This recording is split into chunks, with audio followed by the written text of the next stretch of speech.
मासमध्ये आपण पूजा आराधना सर्वच काही करत असतो, पारायण करत असतो सर्व देवांची. तर वेगवेगळ्या पारायणांची वेगवेगळी माहिती असते. तर बऱ्याच ताईंनी मला कमेंट्स केलेल्या होत्या नवनाथ भक्तिसार पारायणाची आणि शिवलीला अमृत पारायणाची माहिती सांगा. तर म्हटलं चला आता 2 दिवसांनी श्रावण मास चालू होतोय, तर बऱ्याच ताईंना याचा उपयोग होईल. बरेच जण पारायण करतात. तर आता नवनाथ भक्तिसार पारायण कसं करायचं आधी आपण याबद्दल माहिती घेऊया. तर त्याआधी तुम्हाला मी नवनाथ भक्तिसार दाखवते कसं आहे. तर नवनाथ भक्तिसार मी ना असा लाल कपड्यामध्ये ठेवलेला असतो. तर बघा, तर हे पारायणाचं जे नवनाथ भक्तिसार आहे तर हे ग्रंथ असा. तर यामध्ये ना मराठी पण मिळतो, पण आपल्याला आहे ना पारायण जर करायचं असेल तर संस्कृतच लागतो. मराठी तुम्ही असाही वाचू शकता श्रावण मासमध्ये, पण आपल्याला पारायण करायचंय तर त्यासाठी संस्कृतमध्येच आपल्याला हे पाहिजे. तर इथं तुम्हाला दिसत असेल तर फोटो काढून घेऊ शकता तुम्ही. आणि हा पवित्र ग्रंथ आपल्या घरामध्ये जरी ठेवला ना तरी पण आपल्या सर्व काही अडचणी दूर होतात, तितकं त्याचं महत्व आहे. तर आता तुम्ही ग्रंथ बघितला, आता तुम्हाला श्रावण मासमध्ये पारायण करायचे, त्याची पूजा मांडणी, त्याचे काही नियम असतात, ते सर्व काही आजच्या व्हिडिओमध्ये ऐकायला मिळेल. तर व्हिडिओ स्किप न करता संपूर्ण बघा.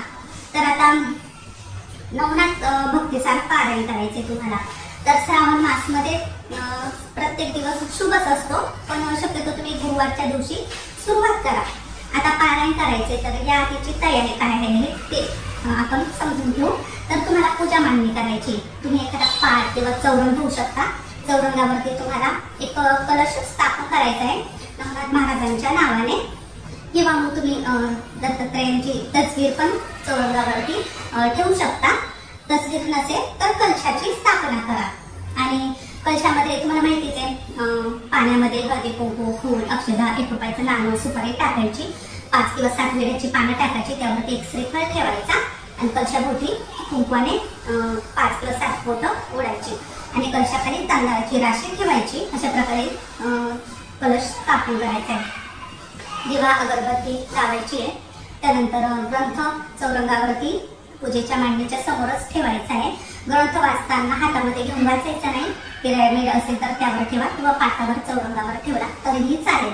ज्या दिवशी तुम्हाला वाचन चालू करायचं आहे त्या दिवशी सकाळी आंघोळ करायची, स्वच्छ कपडे परिधान करायचे, सर्व देवांची देवतांची पूजा करायची, मोठ्यांचा थोड्यांचा आशीर्वाद घ्यायचा आणि सर्वात आधी गणपती बाप्पांना सुपारी म्हणून स्थापन करायचंय विड्याच्या पानावरती, त्यांची पूजा करायची आधी.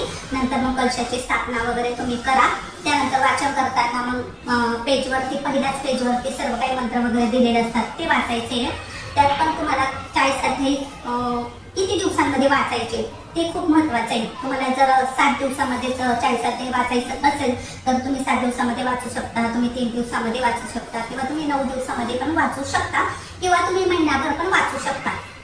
आता ते तुमच्या कॅपॅसिटीवर आहे, कारण तुम्ही किती वेळ बसू शकता. तर महिनाभर जर वाचायचं असेल तर मग तुम्हाला 40 अध्याय महिनाभरात संपवावे लागतात, म्हणजे एक पारायण होईल. आणि तुम्हाला 9 दिवसामध्ये वाचायचं असेल तर या अध्यायामध्ये या भक्तिसारमध्ये दिलेलं आहे पहिल्या दिवशी किती अध्याय, दुसऱ्या दिवशी किती अध्याय असं सगळं दिलेलं आहे. मग तुम्हाला त्या प्रकारे वाचन करायचे. आता या 9 दिवसामध्ये किंवा महिनाभरामध्ये आपल्याला काय नियम पाळायचे त्याची माहिती घेऊया.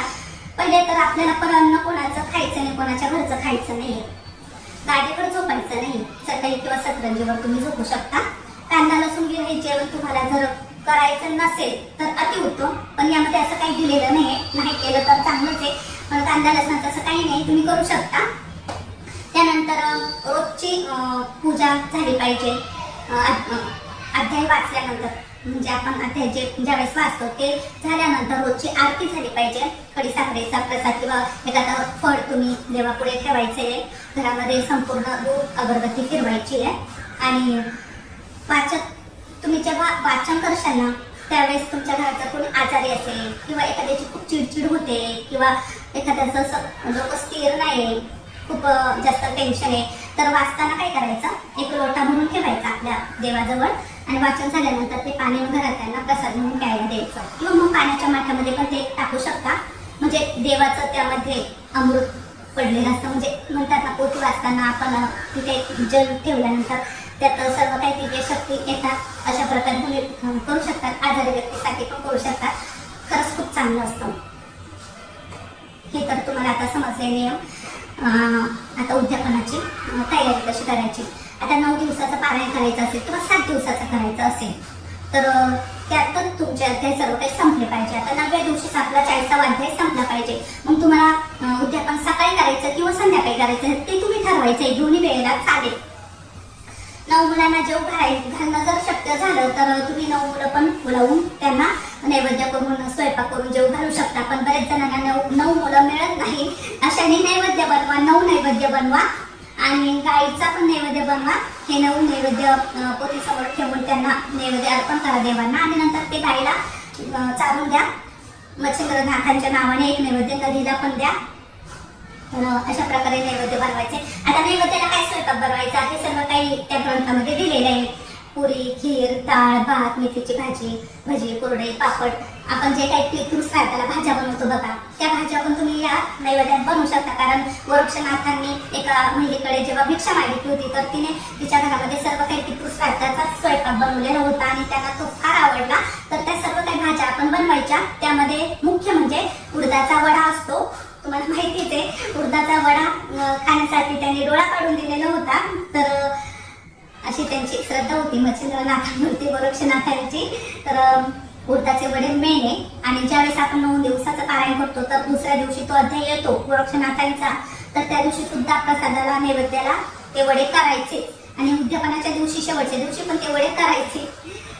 तर असं काही आहे. उद्यापनाच्या दिवशी मग तुम्ही मुलांना जेव घातलं तर त्यांना दक्षिणा द्या. ब्राह्मणांची जोडी मिळाली तुम्हाला तर त्यांना पण दक्षिणा द्या. वस्त्र दान करा. मुलांच्या गळ्यात घालण्यासाठी फुलांच्या माळा आणा. त्यांचे पाय धुवून पूजा करून अष्टगंध लावून त्यांना जेव घाला. एखादं फळ द्या त्यांना हातामध्ये खायला. सर्व काही स्वयंपाक वगैरे केल्यानंतर अशा प्रकारे तुम्हाला करायचं आहे. तर उद्यापनाची जी काही तयारी करायची, कसं उद्यापन करायचं याबद्दल तुम्हाला सगळी काही माहिती आता मी सांगितलेली आहे. अजूनही तुमचे काही प्रश्न असेल तर मला कमेंट बॉक्समध्ये नक्कीच विचारा. अजून एक प्रश्न की हे पारायण कोणी करायचं. तर हे पारायण तुम्ही स्त्री पुरुष मुलगा मुलगी कोणीही करू शकतं. ज्यांचं लग्न जमत नाही, काहींची नोकरी लागत नाही, काहींना काही आजार असेल, काहींची इच्छा पूर्ण होत नसेल, अशाने नक्कीच संकल्प करून हे पारायण करा. आता संकल्प कसा करायचा याची थोडक्यात माहिती राहिलेली आहे. तर ज्या दिवशी तुम्हाला पारायण करायचं त्या दिवशी सकाळी आंघोळ करून देवांची पूजा करून घ्यायची. हातामध्ये थोडंसं जल घ्यायचं, त्यामध्ये अक्षदा ठेवायच्या, फुल ठेवायचं आणि ते पाणी हातात घेऊन डोळे बंद करून देवाला नमस्कार करून आपली जी इच्छा आहे ती सांगायची की हे देवा मी तुझं पारायण करते, माझ्याकडून हे करून घे तू. निर्विघ्नपणे आपलं पारायण सर्व काही पार पडावं यासाठी देवाला प्रार्थना करायची. म्हणजे या पारायण करताना ना कोणत्याही प्रकारच्या अडचणी तुम्हाला येणार नाही. हे महत्वाचं आहे. तर संकल्प केल्यानंतर ते पाणी ताटामध्ये सोडायचं. तांब्याचं ताट घ्या आणि ते पाणी जे सोडलेलं पाणी ना ते झाडांना, फळांच्या फुलांच्या झाडांना टाकून द्या. तर असं काही आहे. आता माझ्या देवघरात इथे नवनाथ महाराजांचा फोटो आहे. असा फोटो जरी तुम्ही पूजेला ठेवला तरी चालेल. तर असाही ठेवा किंवा मी तर दोन्ही ठेवते, फोटो पण ठेवते आणि कलशाची स्थापना पण करते. तेवढंच घरातलं वातावरण खूप प्रसन्न वाटतं. रोजची आरती, पूजा, धूप, अगरबत्तीचा सर्व काही धूर घरात असताना खूप भारी वाटते. एक प्रकारची अशी पॉझिटिव्हिटी आपल्या घरामध्ये निर्माण होते. सकारात्मकता वाढते घरातली, विशेष म्हणजे. तर चला आता त्यानंतर आता शिवलीलामृत पारायण कसं करायचं तर याबद्दल थोडक्यात माहिती आता मी तुम्हाला सांगते. तर आता शिवलीलामृत पारायणाचं छोटं ग्रंथ आहे, पुस्तक. पण माझं ते पुस्तक आहे ना कुठे ठेवलं माहित नाही.